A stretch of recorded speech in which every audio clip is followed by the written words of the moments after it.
Благодарам, брат Данило. Точно Врање беше, кај што се видовме, по повод 30 години јубилеј од постоење на црквата во Врање, од каде што ви носам топли братски и сестрински поздрави, бидејќи таму бев 3 саботи. И последната се разбира.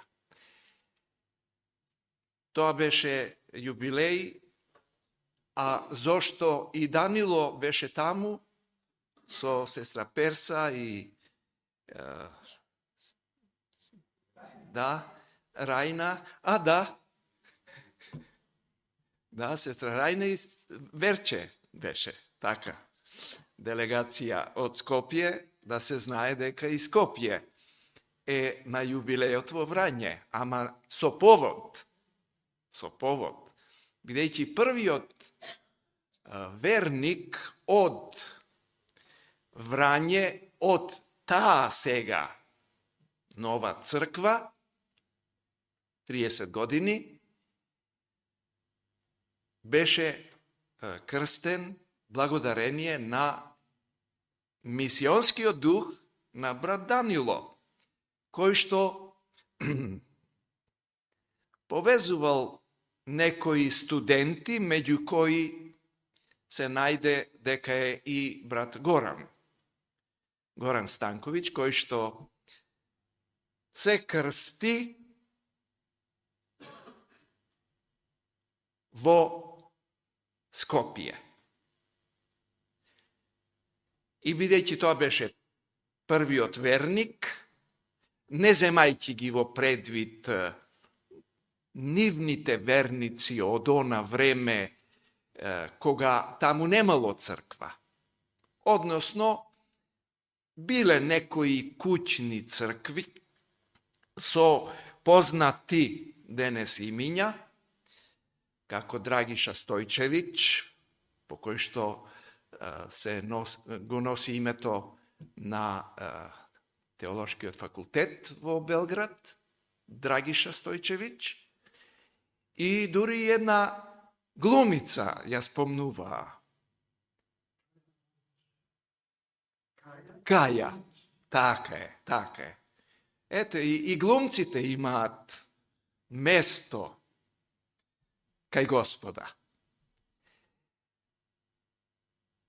Значи, тоа беше јубилејот кој што се прослави на достоен начин со гости од цела Србија, и Лесковац, и Ниш, и Белград, и од Скопје. А тој јубилеј ме потсети на еден мој јубилеј. Денес. И затоа јас седам на ода место онде. Кај втората клупа. Зашто тука беше базенот, во кој што јас се крстив на 30 декември 1973 година, враќајќи се за зимската ферија од Париз, каде што бев на специализација. Значи, точно пред 50 години, ама, реков, се крстив на 30 декември. Иако можеше крштевањето таму да биде со тогашниот пастор Благоја Самарџија, познат, верувам, кај вас, а јас одлучив да се крстам во Скопје. И си седам тука, над базенот, некогашниот базен, зашто црквата ни беше тогаш до ова линија цветињата кај што се.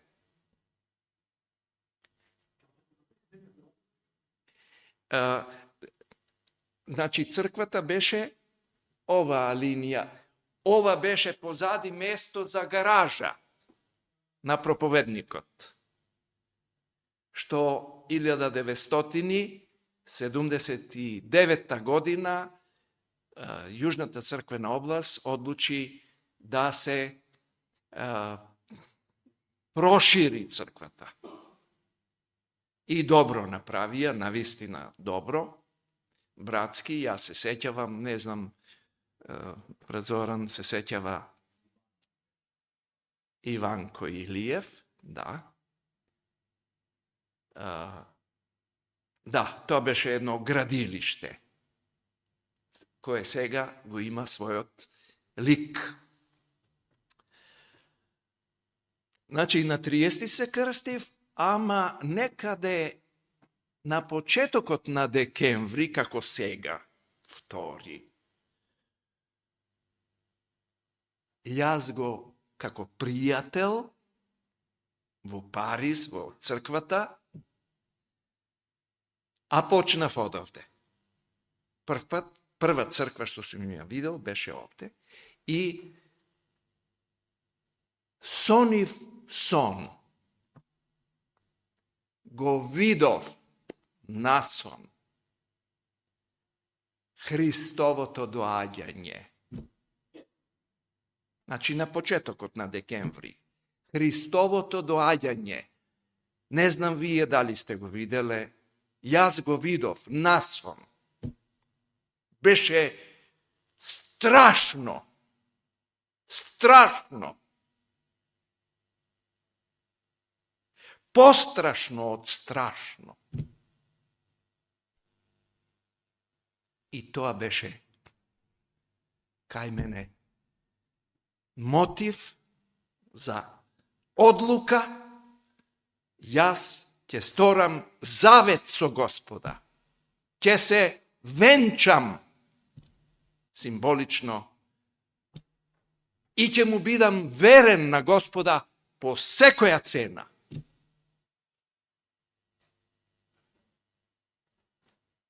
И дојдов.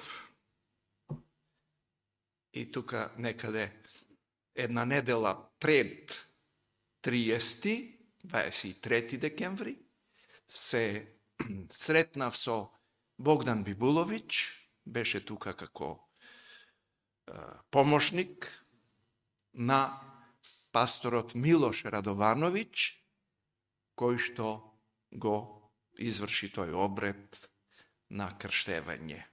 Петок вечер. Значи, точно пред 50 години. Златен јубилеј.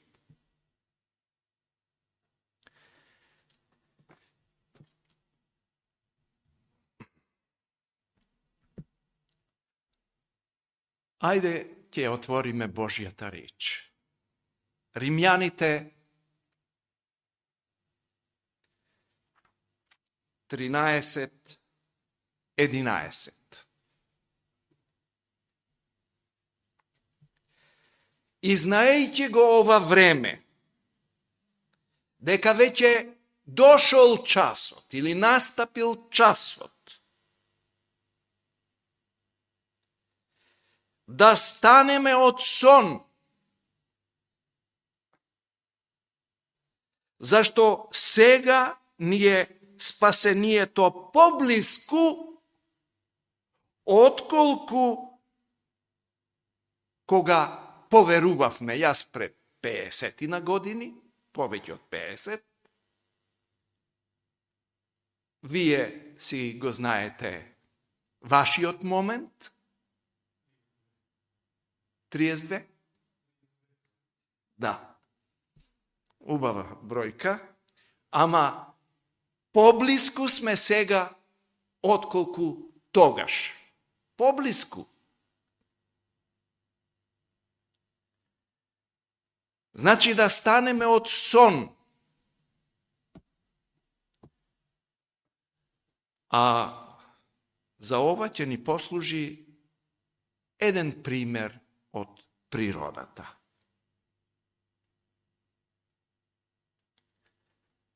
Станува збор за орлите. Орлите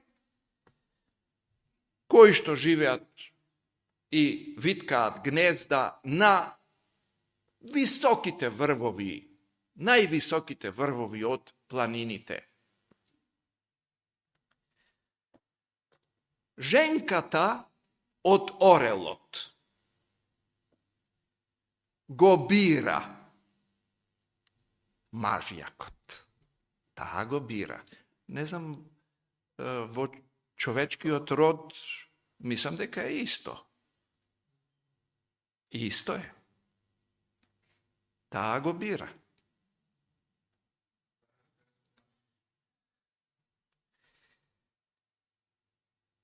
Тој мора да се покаже, да се потруди околу неа. Го бира таткото на своето потомство. На многу интересен начин. Ќе открши од некое дрво гранка. Ќе ја земе гранката во клунот, ќе се издигне на голема височина со гранката во клунот, почнува да кружи и ја пушта, ја фрла гранката. Мажјакот треба да ја фати гранката пред да падне на земја. И да ја фати во воздухот, се разбира. Кога ќе ја фати и ја донесува од клун на клун, на нејзиниот клун. Значи, примопредаја. Добар си. Ама тоа не еднаш. Втор пат. Има и други мажјаци. Ама оној што е највешт, се разбира, кој прв ќе ја фати, гранката, и така гранката без да падне на земја, е враќана неколку пати во клунот на женката орел. Значи, повторно и повторно и ја донесува, се повторува многу пати, ако орелот мажјак секогаш ја улови гранката, пуштена гранка, женката ќе го избере за нејзин, ајде да речеме партнер, мажјак. Кога ќе се соберат околу женката повеќе орлови, значи, таа бира, ја фрла и гледа, ќе ја фати гранката тој и, уште пред да падне на земја, да не се повторуваме, нежно и ја предава гранката. Орлицата, така ли се вика, се вели на македонски, ама веројатно е така. Орлица. Орле би било младо. Орлицата ја зема гранката, фрла, мажјакот ја фаќа, ја донесува, таа пак ја фрла, тоа се повторува повеќе пати, додека таа не се увери дека е тој правиот партнер. Значи, ќе го избере за парење оној кој ќе ја фати гранката. И тогаш се спојуваат, се парат.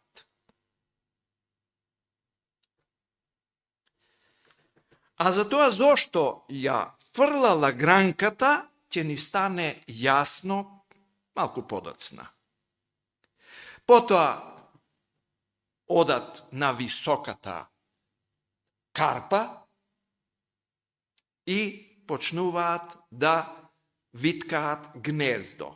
Најпрвин со прачки, гранки, значи арматурата, да речеме.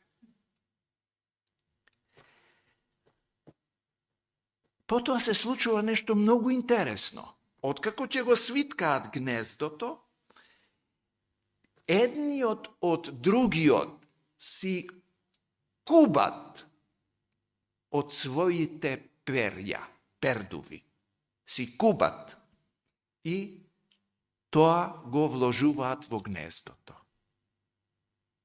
Гнездото да е удобно. Пердуви.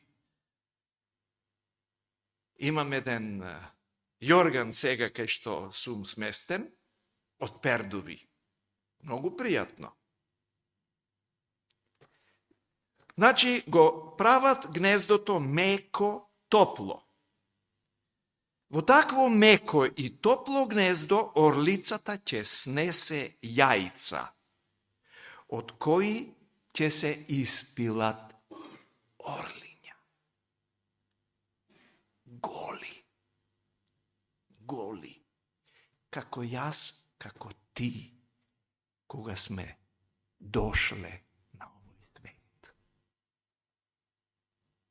Ама разликата меѓу орлињата и нас е таа што ние остануваме голи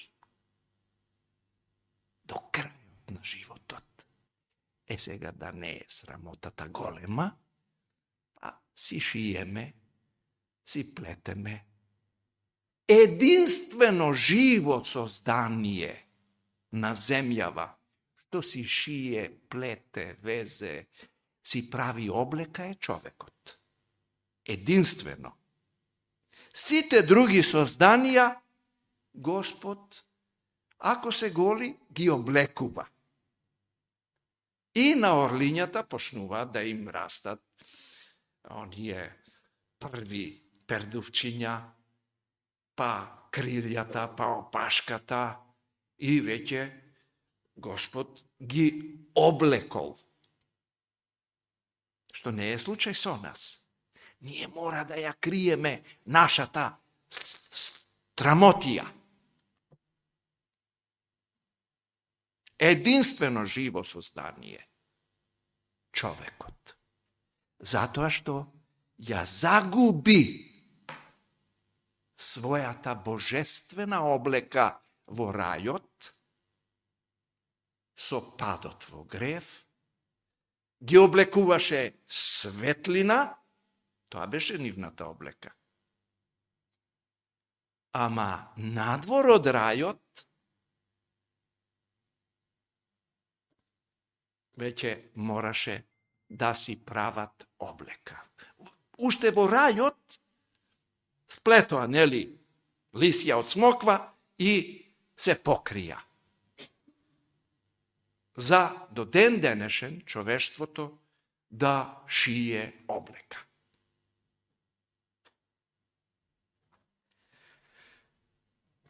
Кога ќе се појават орлињата, голи и немоćни, родителите ги покриваат со своите тела, се додека не зајакнат. Со крилата ги заклонуваат од дожд и силно сонце, им донесуваат и вода, и храна. Орлињата растат, почнуваат да им растат пердуви, крилја, опашки. Кога ќе зајакнат, родителите им спремаат прво искушение. Таткото орел седнува на крајот од гнездото. А веќе тие имаат и крилија и опашки, веќе орлиња, само што не полетале. И сега чудо. Застанува таткото орел на крајот од гнездото и со своите огромни, силни, моćни крилја почнува да мафта, да удира, да летаат пердуви. Како што ќе летаат наскоро пердуви од моето и твое гнездо, од мојот и твојот комфор. Пердуви ќе летаат за да останат голи прачки.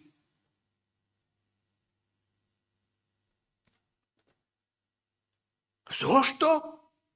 Орлињата размислуваат.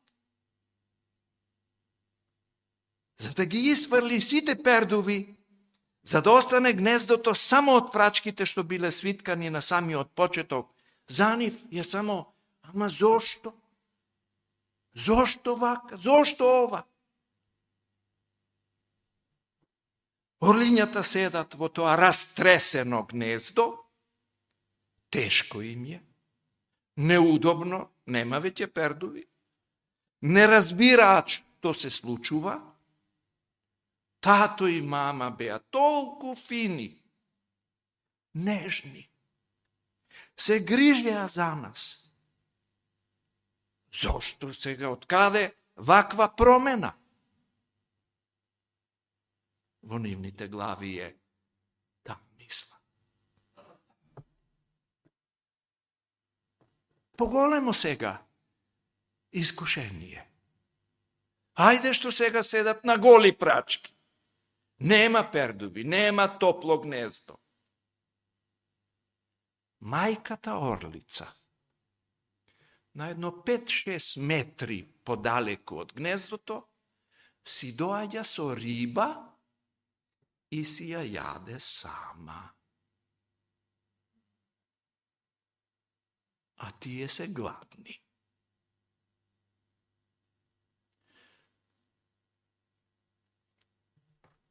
Ај што ја изела таа риба, оди се враќа со друга риба и пак си ја јаде сама.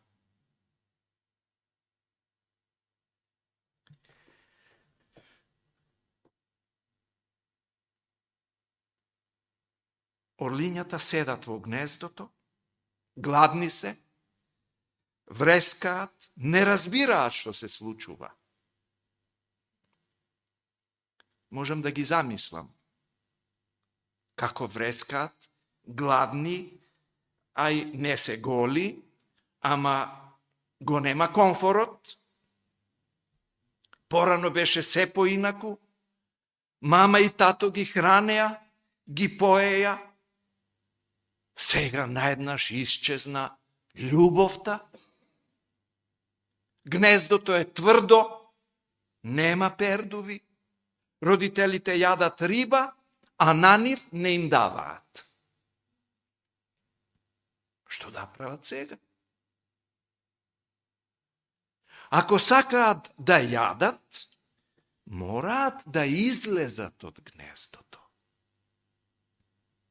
И орлињата почнуваат да излегуваат од гнездото, ама удолу е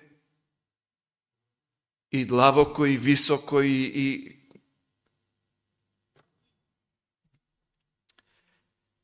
тоа не би го направиле да излегуваат од гнездото. Ако родителите продолжат да ги мазат, да се грижат за нив. Никош не би излегле од гнездото. Гнездото се наоѓа на работ од карпата.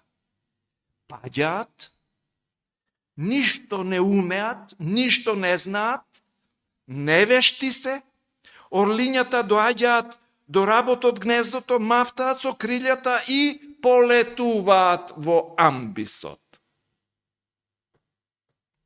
А тогаш таткото орел, оној кој ги фаќал гранките,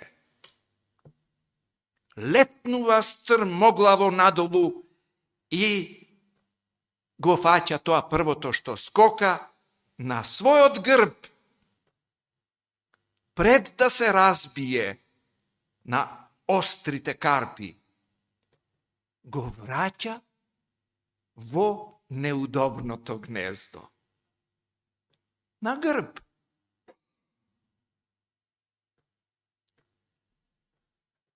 И пак орлињата паѓаат, и пак таткото ги фаќа, ниту едно орле не се разбило, не се здробило. И тогаш, во некој момент на паѓањето, орлето почнува да прави покрети кои никогаш порано не ги правело, ги расширува своите крилја на ветрот, влегува во воздушната струја и почнува да лета. Така орлите ги учат своите орлиња, штом орлето почнува да лета само, родителите го земаат со себе, веќе сега знае што е воздушна струја и како да обстојува во воздухот, тогаш го земаат орлето и му покажуваат каде има риби. Повеќе не им носат во клунот, а ова е одличен пример како треба духовно и физички да се воспитува потомството. Колку е многу важно да не ги држиме претерано во топло гнездо. Како што моето и твое топло гнездо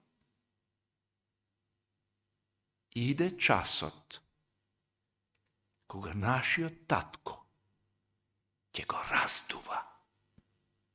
А знаете зошто? За да полетаме. Библијата така не учи. Господ ни кажува во 1 Солуњаните 4:16. Зашто самиот Господ со заповед, со глас на архангел и со труба Божја, шофар ха-гадол. Шофар ха-гадол. Голема труба. Најголема труба. Труба над трубите во јубилејот.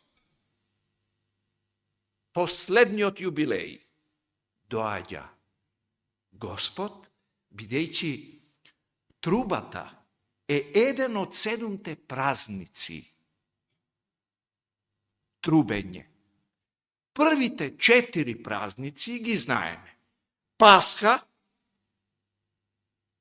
излегување од египетското робство, Пасха, па бесквасни лебови, па раниот род, собирање на раниот род и Педесетница. Тие први 4 празници што биле во минатото, Исус ги исполни. Исус ги исполни. Остануваат уште 3 последни празници. Трубата Божја. Или празник на трубите. И вториот, односно 6-тиот, Јом Кипур, кој што е сега добро знаеме, од 1844 година, наваму, е судот. И последниот, седмици. 7. 3 последни се пред нас, што треба да се случат. А првиот од овие 3, зашто 4 се исполнети, е трубата. Зато е овде самиот Господ со заповед, со глас на архангел и со труба Божја ќе слезе од небото.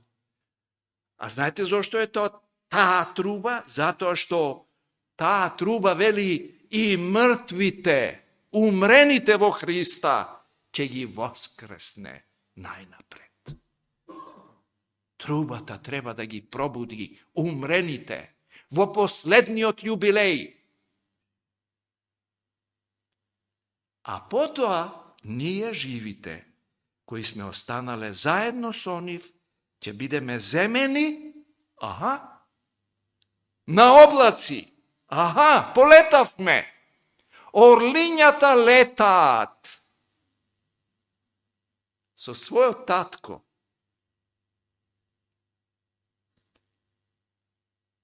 И таму ќе бидеме за секогаш со нашиот татко. Да, таа го бира мажјакот. После проповедта ми пристапи еден брат и рече, да ти кажам една многу интересна работа.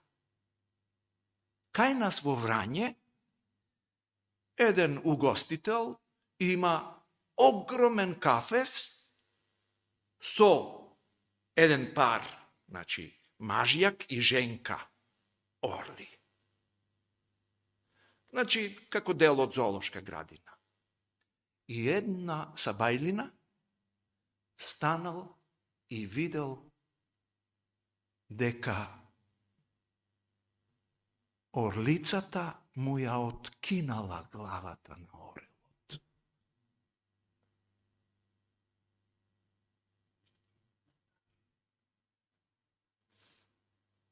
Јас знам дека кај пајаците, поточно, пајаците, една врста на пајаци, женката, после парењето, го јаде мажјакот. Тоа го знам. Го јаде. И богомолката, да, исто. Ама и пајаците. Ама ова кога го слушнав дека женката орел, кој нагон за потомство. А зошто му ја откинала главата? Не бил спремен за потомство.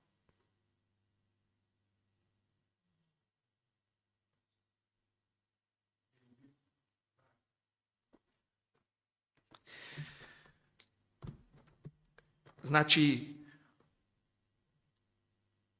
природата е отворена книга за нас, книга Божја. Така ли е?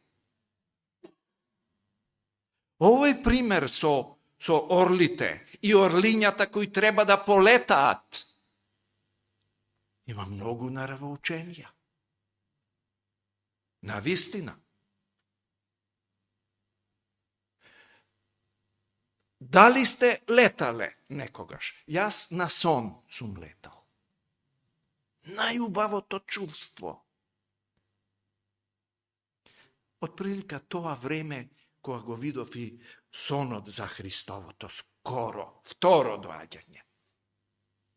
Јас летав во сон, над планетата.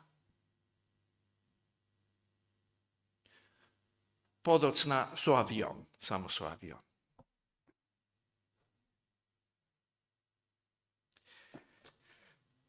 Ај сега да отвориме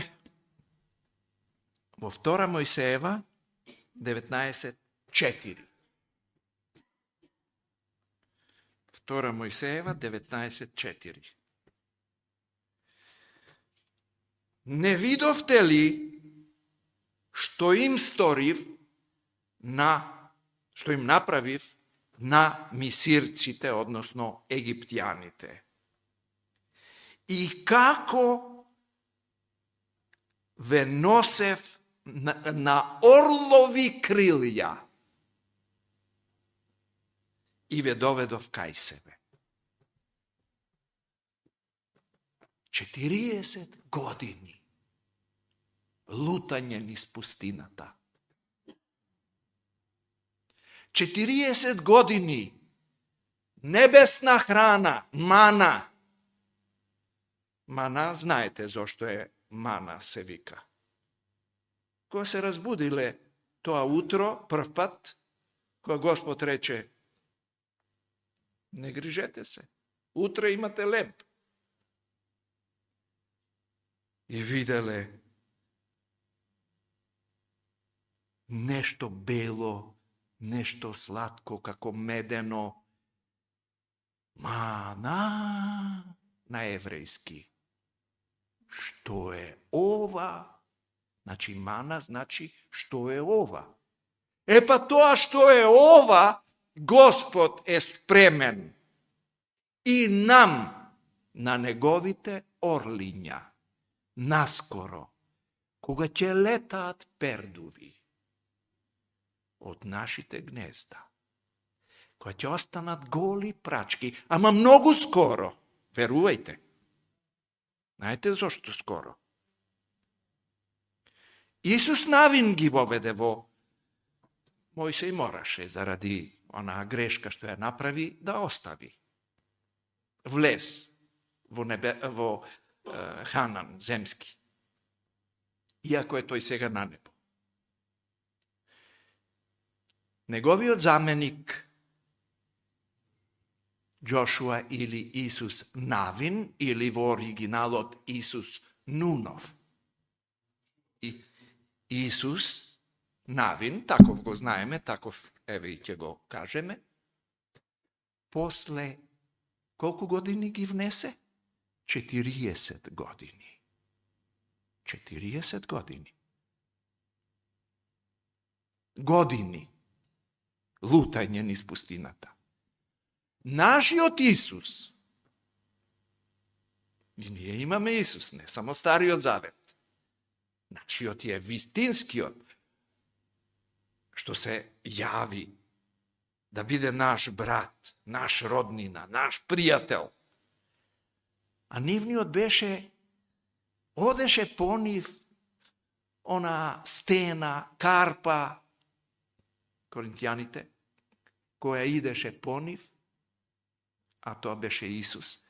Значи, тој беше само зацкриен. Овде нашиот Исус се јави во твое и мое тело. Нашиот Исус, исто како и нивниот од Стариот Завет, после 40 години, и нашиот Исус, после 40 години, јубилејни години. Оти 2000 години се 40 по 50. Од толку е еден јубилеј, 50 години. 40 по 50, 2000. Исто. Исус после 40, нашиот Исус после 40 години јубилејни ќе не внесе. А додека не внесе, имаш ли се? Имаш. Имам се од Господа. Се грижи. Со најубавата мана. Најубавата мана. Небесен леп. За довлезот. На 20.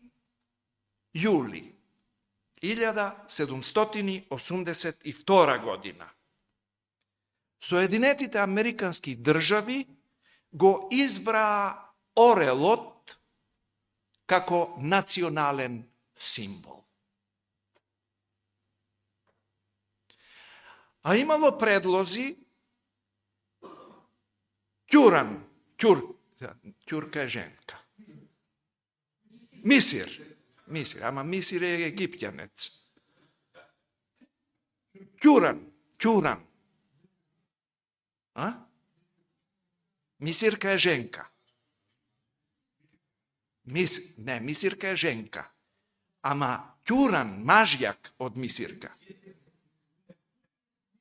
Мисир. Добро, знаете на што мислам.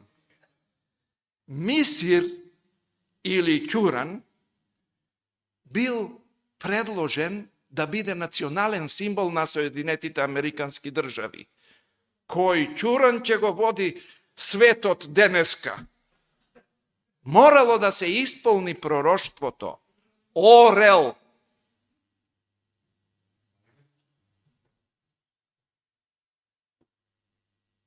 И затоа денес Соединетите Американски држави се све и сва.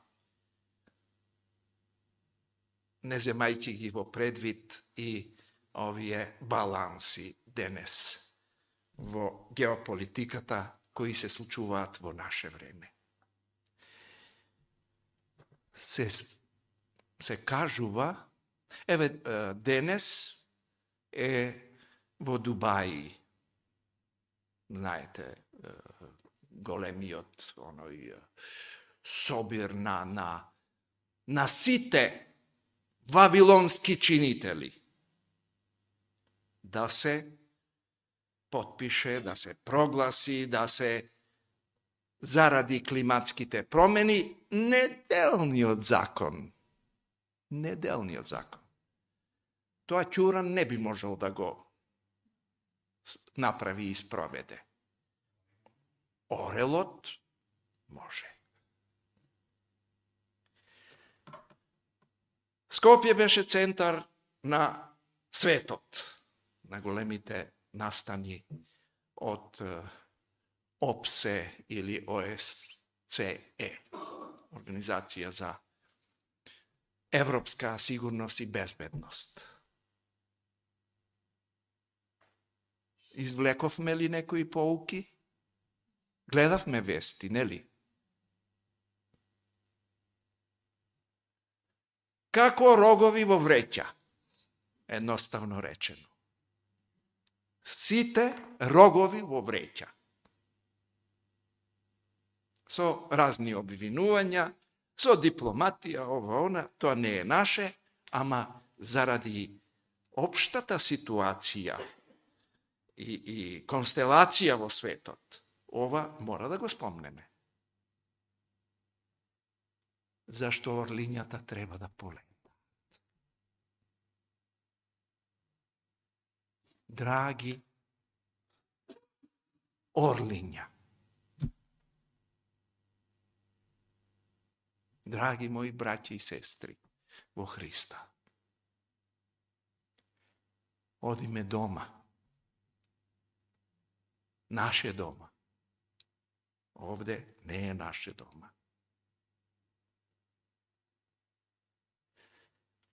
Адвентисти на седмиот ден, чекатели на второто Христово доаѓање. Нема веќе време. Прочитавме во Римјаните, знаејќи дека дошол часот, тој час е сега, да станеме од сон. Нема спиење, нема лешкарење, нема удобно гнездо. Пердуви ќе летат. А глад?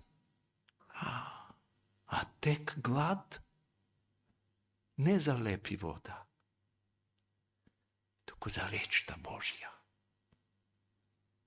Блазе на оние кои читаат од зборовите на книгата на пророштвото и слушаат, зашто сите немаат очи.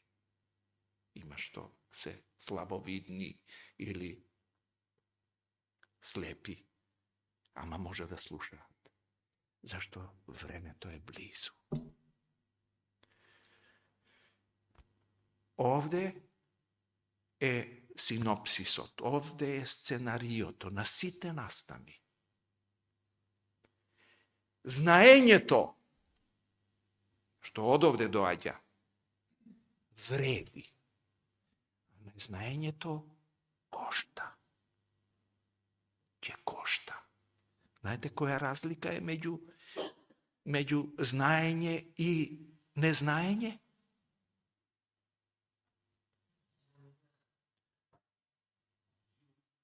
Хајде и со ова анегдота завршувам. Во Австрија, 19. век, еден од тие тогашни автомобили, брм, му запира колата. се обидува да ја стартува, да покрене, не сака. Поминува еден поминувач. Пријателе, ти да не имаш проблем со колата? Само да стартува, неќе. Имаш ли чекан? Имам чекан. Дај ми го чеканот. Сега, кога ќе ти кажам, дај контакт, ти ќе дадеш контакт. Тоа е се.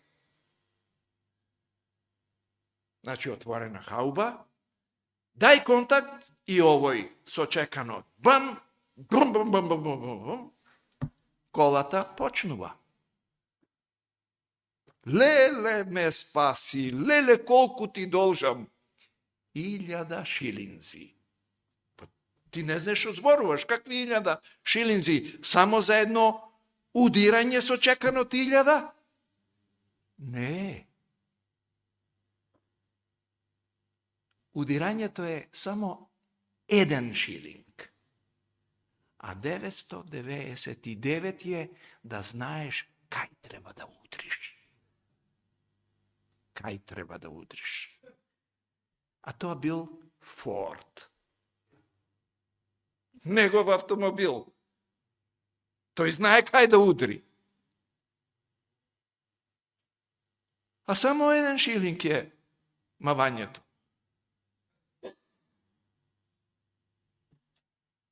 Овде е вечниот живот. Содржан, јасно изложен.